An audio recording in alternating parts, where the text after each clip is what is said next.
আসসালামু আলাইকুম বন্ধুরা। ঢাকা সেন্ট্রাল ইউনিভার্সিটির আবেদন কার্যক্রম ইতিমধ্যে সম্পূর্ণভাবে শেষ হয়েছে। আবেদন কার্যক্রম তো শেষ, আর পেমেন্ট দেওয়ার যে সময়টাকে বর্ধিত করা হয়েছে, অর্থাৎ লাস্ট ভিডিওতে আলোচনা করেছিলাম, একটা বিজ্ঞপ্তি প্রকাশ করেছিল, 1 তারিখ পর্যন্ত সময় দিয়েছিল।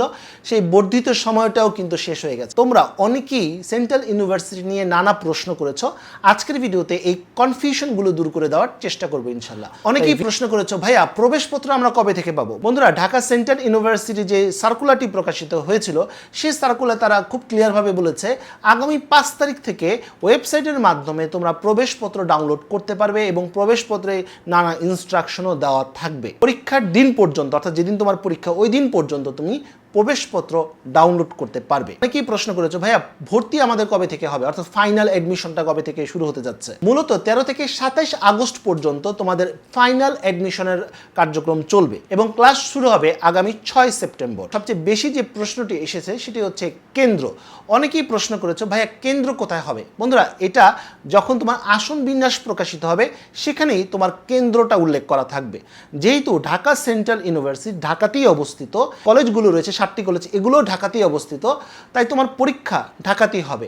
আর কেন্দ্রগুলো এই 7টি কলেজ এবং আশেপাশে বিভিন্ন শিক্ষা প্রতিষ্ঠানে তোমার এই পরীক্ষাটি অনুষ্ঠিত হতে যাচ্ছে। বন্ধুরা, পরীক্ষার ব্যাপারে তোমরা নিশ্চয়ই জানো যে আগামী 11 তারিখ মানবিক ইউনিটের পরীক্ষার মধ্য দিয়ে ঢাকা সেন্ট্রাল ইউনিভার্সিটির ভর্তি পরীক্ষা শুরু হতে যাচ্ছে। 3টা থেকে 4টা পর্যন্ত এই 1 ঘন্টা ভর্তি পরীক্ষাটি অনুষ্ঠিত হতে যাচ্ছে।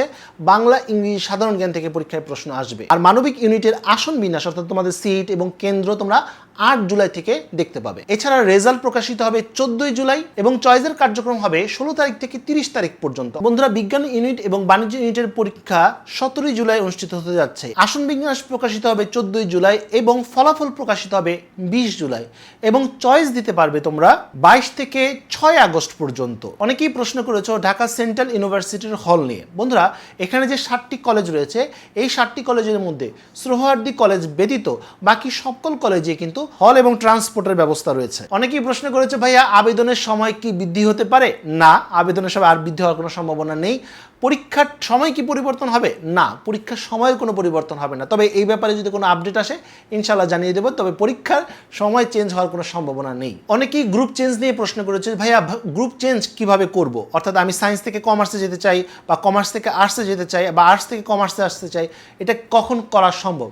যখন তুমি পরীক্ষাটি দিয়ে ফেলবে, তখন রেজাল্ট পাবলিশ হবে, তখন তোমাকে একটা স্কোর দেওয়া হবে, অর্থাৎ 120-এর মধ্যে তোমাকে একটা স্কোর দেওয়া হবে এবং পাশাপাশি তোমাকে একটা মেরিট পজিশনও দেওয়া হবে। এই দুইটা জিনিস তোমাকে দেওয়া হবে এবং এটার উপর ভিত্তি করে তোমাকে এলিজেবল কিছু সাবজেক্ট দেওয়া হবে, অর্থাৎ এই 7টি কলেজের মধ্যে যেই সাবজেক্টগুলো তোমার জন্য এলিজেবল সেগুলো দেওয়া হবে। সেখান থেকে তুমি বিভাগ পরিবর্তন করতে চাইলে সেই সাবজেক্টগুলোকে আগে পড়ে দিবে, অর্থাৎ চয়েস দিবে। এটা নিয়ে ইনশাল্লাহ আগামীতে ভিডিও থাকবে কিভাবে তুমি চয়েস দিতে পারো। তো তখনই মূলত হচ্ছে বিভাগ পরিবর্তনের বিষয় আসবে।